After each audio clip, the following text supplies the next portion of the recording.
we will get started here.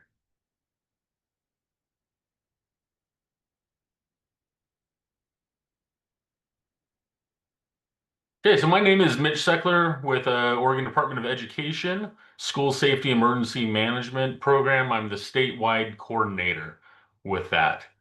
So today we're going to take about the first 30 minutes or so, talk about required emergency drills, and then I will stop the recording and then afterwards open it up for a question and answer session.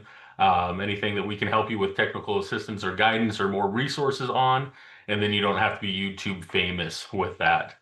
So today with our agenda, we're just going to jump through these pretty quickly, but defining school safety and what emergency management is, certainly going through the school requirements for that. We're going to spend most of our time talking about the I Love You Guys Foundation and the standard response protocol and how those 5 responses work within the drills and the structure of that. Give you some resources and considerations, and then just at the end, kind of wrap up and let you know how we can offer any assistance or help to you on that. So before we begin, I think it's always important to understand kind of what our purpose is when we're talking about school safety on that. So with our program, and then within your own school, really our aim, our goal is to ensure every community has the knowledge to respond to any disaster or event that threatens the safety of the community, and then make sure that we have that access to available resources to aid in mitigation, response, and recovery. And so for our program, we do this in order to maintain a safe and welcoming environment for our schools and communities. So the students that go to your schools can learn and become a person that really thrives within that environment on there. So when we look through kind of that hierarchy of needs on that, really safety has to be that foundational basis for every student on your campus. So when we talk about what is school safety and emergency management, really there's on that the left circle, those are the concepts of what emergency management is and the things that go into the event of a life cycle of any event or a crisis or an emergency on that. But really digging down deeper, what makes a school safe? And understanding that it's you as the school principal, the admin, the teacher, the classified staff, the bus driver, which is the first person that most students see in the morning. It's those relationships that we build with the students and with our staff, with our community, that make a school safe with that. So lessons learned from school emergencies really highlight the importance of preparing school officials and first responders to implement school emergency operations plans. By having these plans in place to keep students safe, schools play a real key pivotal role in taking preventative and protective measures to stop an emergency or an incident or a crisis from occurring, or at least reduce the impact of that. Schools by themselves are not a traditional response agency, right? They're not an organization that their first call to duty is responding. They're not law enforcement, they're not fire, they're not medical with that. But when a school-based emergency does occur, school personnel are the first ones on scene to respond to that. So they provide first aid, notify their response partners, and provide instructions before the first responders even ever arrive. They also work within our community partners, governmental organizations, to have a responsibility within the school emergency operations plan to provide a cohesive and coordinated response with that. So it's those relationships, it's that planning, it's that preparation that really pays dividends for all of school safety with that. So what are you as a school required to do? When we're talking about the school requirements, and we're going to jump through some other requirements, really, when we're talking specifically about emergency drills, schools, there's the ORS, Oregon Revised Statute 336071, that just got updated with the language, and that will come live on January 1st. But for right now, and really there's not any significant changes, we're just adapting the language that is used to match with the I Love You Guys standard response protocol. But the schools are required to instruct and drill students on emergency procedures at least 30 minutes per month on fire emergencies, earthquakes, tsunamis, and safety threats. And those safety threats are your lockdown, your secure, your shelter, and evacuate. The piece that a lot don't know is that instructional component to that. Now, we as Oregon Department of Education do not have a curriculum that you walk through on those 30 minutes a month for that. But when you really break it down and you think, okay, what is required? How do we instruct? Let's take a fire drill, for example. First, we're going to talk to the students within our classroom. Hey, here's what we're going to do. When the fire alarm rings, we're going to line up, we're going to evacuate. Here's where we're going to walk out to. Maybe actually model that for the younger grades. We're going to go out to that rally point. Then we're going to wait, we're going to come back in, and then we're going to talk about it with our class. Hey, did all that work out? It's great, good, everybody understands, and then give some of those what ifs. Well, what if I'm down in the counseling office? What if I'm in the hallway? What happens if it's during passing period? It's those conversations when we use that instructional time that will really get us to that 30 minutes a month. And of course, age appropriateness with those conversations when we're talking about some more of those safety threats like lockdown with that. So as local government requirements, so units of local government requirement and state agencies with emergency management shall, so this is your fire department, this is your local police department, this is your county emergency manager. So review emergency procedures proposed by you, the school, and assist in instruction and drilling. And this is written into that ORS. So a lot of times when we are out visiting schools, one of the first questions we'll ask is, how's your relationship with your fire department? Do they come by? And we'll get the responses, oh yeah, they're always great. Friday night football games, they come out, they'll bring an ambulance, and we give them hot dogs, and that's great. Have they ever come to your school during a drill? Have they ever witnessed that? Have they ever observed or participated? Has your local county sheriff or your police department walked through, observed, participated in a lockdown drill? Really, that is those key pieces that we're wanting to emphasize with that assist in instruction and drilling, because we're going to understand what we do best. They have a different component, play a different role within these emergencies or these crises that we can learn from them and they can learn from us on that. If we're going through a fire evacuation drill and we've always had students line up right here, but then the fire chief or the battalion commander comes out and stands and realizes, ooh, now if the fire is on this side of the building, that's where we're going to need to stage all of our vehicles, all of our apparatuses. That's going to be a point of contention because you're going to have a bunch of kids congregating here. So what could we do differently to make that work for both of those entities, both the school and the fire department there? Now, of course, when we're talking about police, first responders on that, they're going to want to know what your emergency plans are. If a safety threat does occur in your school, how do they get in? How are they going to be notified through that? Do they have keys? Do they have access into your building? Who is that point of contact for them once they're on campus, once they're on premise with that? So those are some key important pieces when we're going through understanding that schools tend to operate in silos, right? They are the biggest in many of our communities.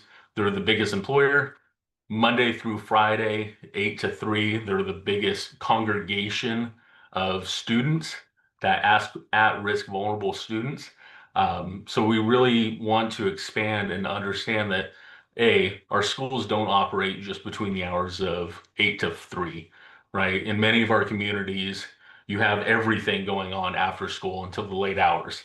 Then it opens back up Saturday morning for tournaments and wrestling and volleyball and everything else that goes on in robotics and all of those community events with that. Sunday, it may be churches, it may be more sporting events. And in many of our schools, it is kind of a 24/7 revolving door of different events and different groups of people using our schools with that. And we, as the owners of our school, right, as the admin, as the staff of those schools, want to ensure that all times students are on our campuses, that we're prepared for these things. Those school challenges, I worked in schools for the last 17 years, and it tends to ebb and flow a little bit, but really has that challenge of we have these mandates, we have these areas, curriculum, teaching and learning, instruction. How do we fit in safety and security? Sometimes that's we're just going to squeeze it in. It may be an afterthought, a lot of the cases. But what stops us from creating these emergency operations plans and having standard response protocols for emergencies, right? We are so hyper focused in schools on the day-to-day operations. It's the parent waiting in the lobby to meet with the principal. It's the staff meetings. It's finding sub coverage. It's the 504s. It's the IEPs. It's everything that we do day to day that must happen to run our schools smoothly. But with all the hypotheticals and the emergencies that may happen, we never really get to that safety and that planning piece. And that needs to be integrated into those teaching and learning discussions, into that curriculum discussion, into the block planning and the scheduling. How and where and when are we going to fit in these emergency drills, the time to plan, and the time for after action reports on that? We have so many different variables that we need to work with. Um, but safety cannot be one of those things that we put on the back burner because, as we know, as many of us were teachers or are teachers, the times that we had lesson plans going into a class, things worked so much smoother. We knew what we were doing. We had an idea. We had some contingency plans if students were accelerated. We knew how that lesson was going to go.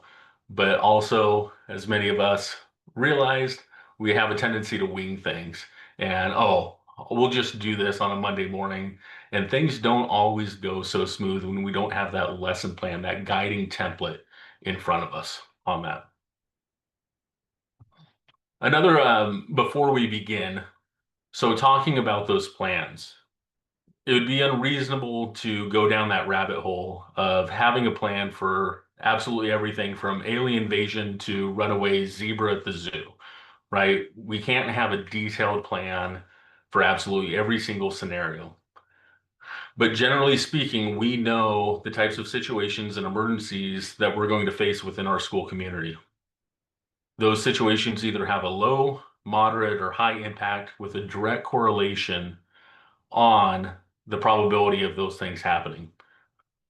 This is what needs to be addressed within our emergency operations plans. Really, we need to focus on those moderate and high impact and those moderate and high likelihood scenarios. We don't need to worry about being in a tsunami zone if we're in Eastern Oregon, but we do need to worry about wildfires. So what are those key things within our community or our geographical area, our demographics that we need to plan for accordingly? And is this plan something that was passed down to you and sits in a binder behind your desk that nobody other than yourself, or maybe not even yourself, have looked at in the last year? Or is this somewhat of a living document that is constantly updated, tweaked, and utilized? We're great at handling things on the fly. However, we know how much smoother that class runs with that lesson plan. And does our plan include training to our staff, students, and parents and community? It's one thing to train staff or even our students on our plans, but it's critical to train our parents as well and set them up with that knowledge prior to an incident of what our expectations are and what they need to expect from us as far as the procedures and the communication that will be going from the school. Again, we shouldn't operate in silos within our community. We need to invite in the local PD, the county sheriffs, the fire department, and have them contribute to those plans to have that overall success. So the required drills that we're going to talk about, how it's broken down into the Oregon Revised Statute, is within these four areas. So safety threats, earthquakes, tsunamis, and fires. So what is required is two safety threats per school year. Now, again, we just revised the ORS this last year, this last legislative session. So that is going to specifically call out the standard response protocol in there, but currently it is two safety threats. An earthquake drill is required twice a year. So typically a lot of schools in October will do that great shakeout. Everybody does it all at the same time, and that gets one of those done. Now, if you live in a tsunami zone, only if you live in a tsunami zone, you have to do 3 tsunami evacuation drills along with 3 earthquake drills. Another one is, and this is both combined within the ORS, but also separate as the National Fire Code, is a fire drill, specifically the fire drill on that. So how it's written in the fire code and within the Oregon State Fire Marshal's office and their rules is 1 per month while students are in school. So typically we would understand that yes, September through June, we're going to have 1 per month, but many of our schools do have summer programs operating on our campuses. So that would be a consideration to make sure that June, July, August is also covered on that. So the standard response protocol, I've mentioned this a couple times kind of leading into this discussion.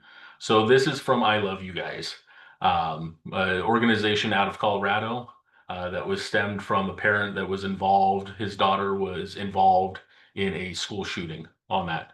So we're going to talk about what these 5 icons mean.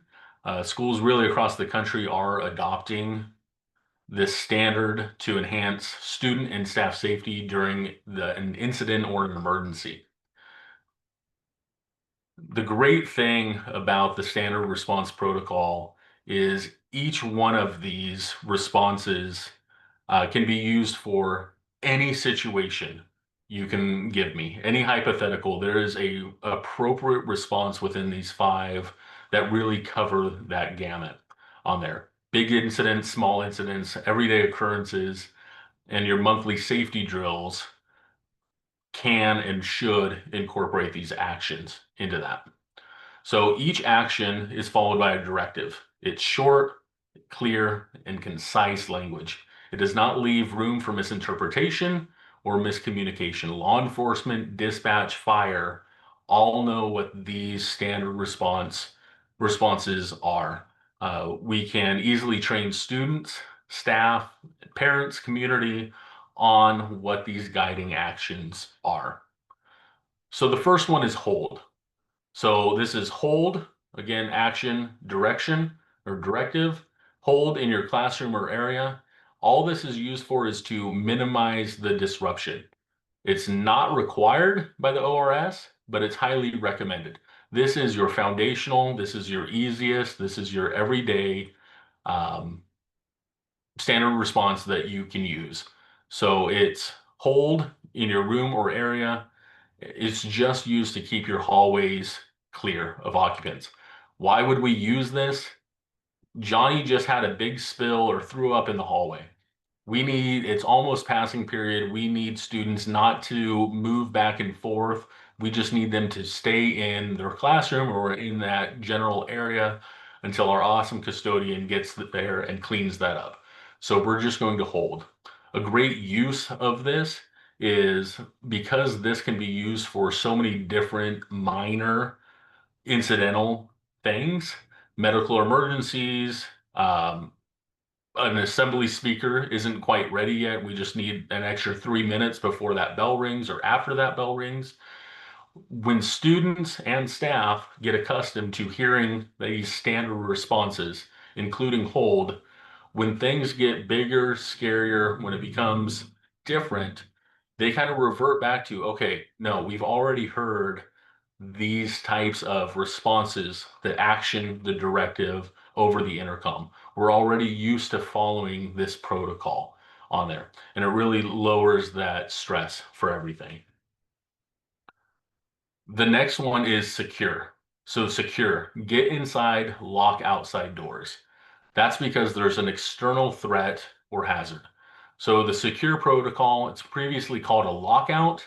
Lockout and lockdown were a little bit too similar. If you didn't have great speakers or PA system within your school, and all you heard was lock, you may do the wrong action. So a few years ago, they changed that to secure. So what was formerly lockout is now secure. So this is a safety threat that is required. Secure is followed by the directive, get inside, lock outside doors. It's the protocol used to safeguard people within the building. Why would we use a secure? Maybe there's something happening at this house nearby. We need all these students to get back into the building or stay in the building, and then it's business as usual, right? A lot more schools are trying to operate with one door of entry within a school. So you're basically already there to make a secure work. Lock those doors so whatever threat that is, bad guy, I've heard everything from a bear coming into the school or nearby, a cougar on the playground, a skunk on the playground. There's just some external threat that we don't want to come into our school. No different than every night when we lock our house door. Whatever's happening out there, we don't want that thing that's happening out there to come into our house on that. So we use that secure. A lockdown, that is a bit different, more serious. That is now the threat is inside. So a lockdown protocol is required. So lockdown is followed by locks, lights, out of sight. It's the protocol used to secure for individual rooms and keep occupants quiet and in place. Why is this important? There was an FBI study done, and it still holds true now, that in no school shooting has an ever a locked door become breached, right? School shooters are looking for easy targets, open areas. So by moving all of the students into a locked classroom door, shutting that door, locking that classroom door, turning off the lights so they cannot be seen, moving to that pie shape corner of the room out of sight of the hallway window or closing blinds, perhaps. That is our number one safety strategy. And it's proven through all the school shootings that we've had on that. So, again, with that, we just want to move our students outside from the hallways in our classrooms quickly, efficiently, immediately, lock those classroom doors, close the blinds, turn off the lights, and stay quiet with that until law enforcement arrives on that. And then it's going to look a little bit different once law enforcement gets there on that.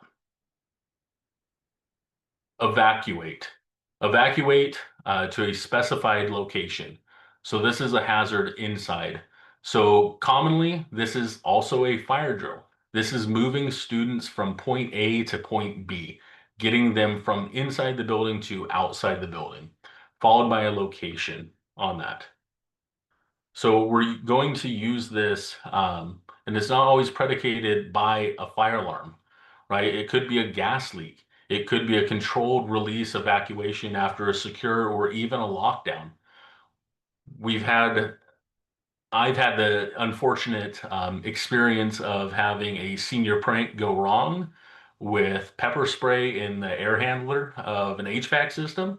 We had to evacuate the school and those classrooms. We use an evacuate on that. So it could be for your monthly fire drill. It could be for something completely different and unanticipated on that as well. But again, it's evacuate to a specified location on there. Shelter. The shelter protocol is required. The common shelter response for us here in Oregon is an earthquake drill, but it could be for something else. It could be a hazard, weather-related hazard. Could be for something happening out in the community, like a gas leak outside of our school or railway car or something. We just need to seek shelter within our school on that. And again, commonly that is going to be used for the drop, cover, and hold during earthquakes. on that. So that's the standard response protocols and that language from I love you guys. If you don't already use it, we would love to talk to you more about it. And if you don't already use it, it kind of seems a little daunting, but each one of those can be used for the drills that we already do. And I know coming from schools that we're really good at drills. I don't know how many by the fire drills a student does by the time they graduate high school, but it becomes a very robotic motion, right? Fire alarm goes off, they know exactly what to do because we do one a month with that. We're good at doing drills, but simply to check them off that we've done them. Far too often, we're bad at making them practical. For instance, have we ever blocked off an exit that is commonly used? That teacher that's been in the same classroom for 20 years, if you go out and stand with a "This is on fire" sign and go ahead and block that exit during a fire drill, do they know how to get out of the building on a different way? Do we do unannounced drills? I know from my time, if I said, "Hey, we're having a fire drill today at 10:16," if I walked up and down the halls at 10:15, every teacher already had their class stood up in line, jackets on, clipboard in hand, ready to exit the building. That's not practical. When are things going to happen? In opportune times. It's going to happen right before school starts, while students are still unloading off of buses, right after school, during lunch because one of your teachers burned popcorn in the staff lounge. It's going to happen during those times that we're not always accustomed to doing. So mix it up a little bit. Do some things at some different times. Block off some exits. Make some things practical with that. Resource that we're going to drop here in the chat is both our drill calendar and then another resource about diving in a little bit deeper on these drills and some considerations and some monthly things to do. So again, I already talked about mix it up. Don't always do drills announced. Now, it's certainly okay for our students with IEPs or special needs, or for teachers that may need some additional considerations to let them know that, hey, we're going to be doing this drill at this certain time, but we can also back that away a little bit and say, hey, today we're going to be doing a drill. Next week, we're going to be doing this drill. Let it have a little bit more anticipation like that. We're not trying to do a gotcha. We're just trying to stay away from that robotic nature of, okay, we already know it's coming, so we're not going to practice like this is real on that. Seek feedback from staff. So your emergency operations team, your key admin, the ones that are doing the counting of students, clearing the buildings, clearing the halls, ask them how did it go? Did we have everybody? What did that look like? Were there any other considerations we need to think about? Was radio communication good? Get in that practice after each and every one of these drills to have that feedback loop from your teachers and from the staff that are handling or participating in the drills on that. Make that after action report a real key critical piece to your planning on that. Another resource for you, certainly this is from Tualatin Valley Fire and Rescue. You do not have to use this specific template. You can make your own. This is called out within the Oregon Fire Code that these are the things they want to understand or want to have documented rather. And they can inspect these records for up to 2 years. So with that, they want to know date, time, what time did it start, what time did it end, how long did it last? And not that we have to race the clock, right? This is not one of those situations that um, we're trying to do it in less than 2 minutes, or we're trying to be our last time, and we're just getting in and getting back out. There's still that component of 30 minutes of education with that. But they want to understand, hey, did your fire drill take 2 hours and it was just a chaotic mess and you lost students and you didn't know where they were and half the students were asleep? That's what they want to review, not that you did it in 2 minutes and 15 seconds versus 2 minutes on that. Any special considerations with that? Either whether did you block off a student? Did you, as the principal, uh, pull one of the students that was exiting the building aside and said, "Hey, you're just going to stand with me for a little bit," and see if that teacher made that accounting correction and said, "Hey, I'm actually missing Johnny. Johnny was walking with me out, but then I don't know where Johnny went." What are those special considerations on that? So, and make sure that you're recording the date and time. So we have that in the link as well. And then one more, a little bit more deeper dive.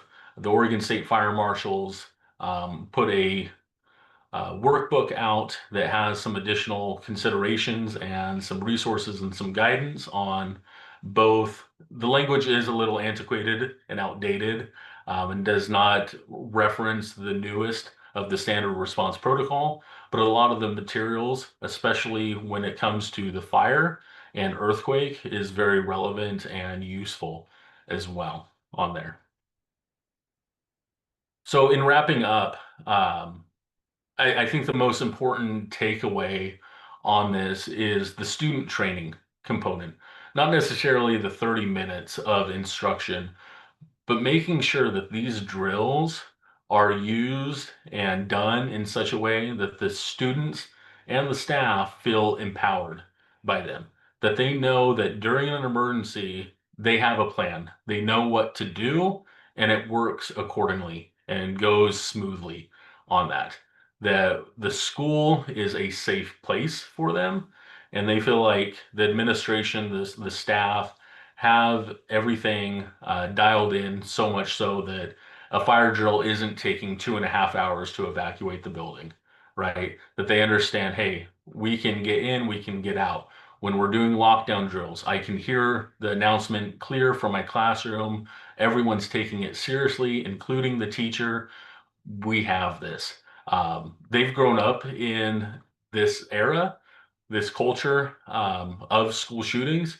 This is not new to them. They want that reassurance that the staff around them are taking this seriously, that they have these plans in place, and the adults know what to do with that. I talked about after actions a little bit. Want to expand on it a little bit more, both with after actions and tabletop exercises.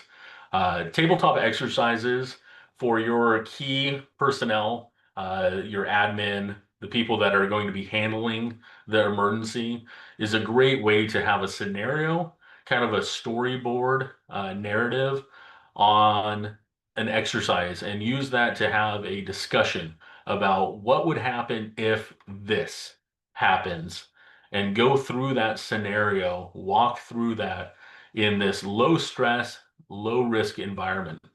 This way, we can not only test our plans to see if what we're doing or what we have written down is going to work, but also using that as something that just happened, a real life incident, workshop that. Hey, how did this go? Did it go as anticipated? Did our plan, was it written in such a way, or were we trained in such a way that we were able to accomplish our goals or our objectives on this? A big piece with that is expectations and reality. Right? Expectations from the principal's lens or the superintendent's lens is, hey, everybody can do this, everybody knows what to do, they can handle this. We've gone through this in the yearly professional development at the beginning of the year. And then the reality is, oh, we have substitutes in the building who don't understand our standard response protocol or our own unique situation that we have at our school, or where to go for a fire drill, or how to do the counting of the students. We have expectations versus the reality of what are we actually training? What are we actually planning for on this? So include those after actions on each one of your both drills and real life incidents that you have at your school, be it minor or major, and have that be a continuous improvement for you and your staff. To we're always seeking to keep students safe, keep our staff safe, and to have that safety culture within our school. So how we can help here at ODE, we would love to come out to you.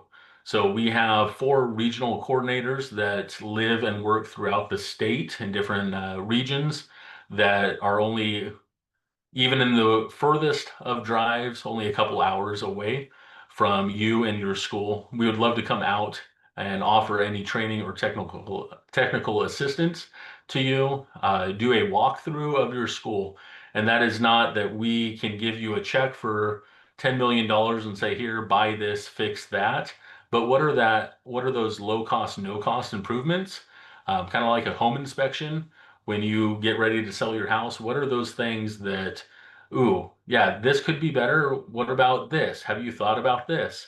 Typically, when we live and work in those schools, we tend to have blinders on with some of those things. So we'll come out to you and do those site safety assessments and walk through and tour your school. Also working with you and your county emergency manager on identifying those threats and hazards. What are those low, moderate, and high risk um, scenarios that may occur in your area? Help you write or give you guidance in writing your emergency operations plan, conducting and facilitating your tabletop exercises with you, and connecting you with other resources, both locally and regionally. Other schools, we have the great honor and privilege of seeing some amazing schools and taking what they've done, and we do not want to reinvent the wheel. If it works for this one school, it may work for you too, and we can be that connection, that liaison from you to answer a question or at least put you in contact with somebody that may have already walked through that specific scenario on that. And then, of course, our training opportunities and webinars, like you're on right now for this webinar. We do these once a month and we do it twice a month. So if you miss the first one, you can always step up and do the second one, or we'll put the link for our YouTube or our contact page in there and you can find previously recorded months on there, as well as monthly newsletters and communications on there. So with that, we are happy to help provide any support, training, technical assistance that you need with that, and we would love to come out and answer any questions. I'm going to stop the recording right now, and then we can open it up for a question and answer session on that.